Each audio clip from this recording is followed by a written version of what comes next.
ایک شخص رسول کریم صلی اللہ علیہ وآلہ وسلم کے سامنے سے گزرا تو حضرت صلی اللہ علیہ وآلہ وسلم نے ایک دوسرے شخص ابو ذر غفاری رضی اللہ عنہ سے پوچھا جو آپ کے قریب بیٹھے ہوئے تھے کہ اس شخص یعنی گزرنے والے کے متعلق تم کیا کہتے ہو؟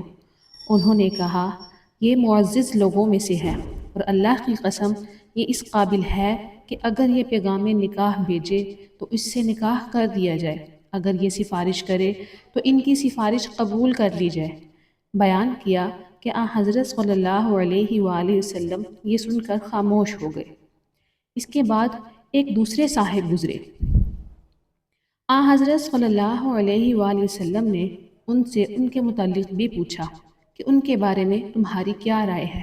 انہوں نے کہا یا رسول اللہ صلی اللہ علیہ وآلہ وسلم، یہ صاحب مسلمانوں کے غریب طبقہ سے ہیں اور یہ ایسے ہیں کہ اگر یہ نکاح کا پیغام بھیجیں تو ان کا نکاح نہ کیا جائے، اگر یہ کسی کی سفارش کریں تو ان کی سفارش قبول نہ کی جائے، اور اگر کچھ کہیں تو ان کی بات نہ سنی جائے۔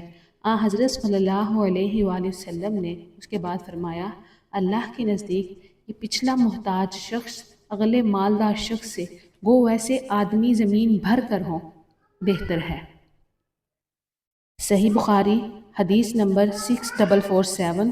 کتاب دل کو نرم کرنے والی باتوں کے بیان میں، سٹیٹس صحیح۔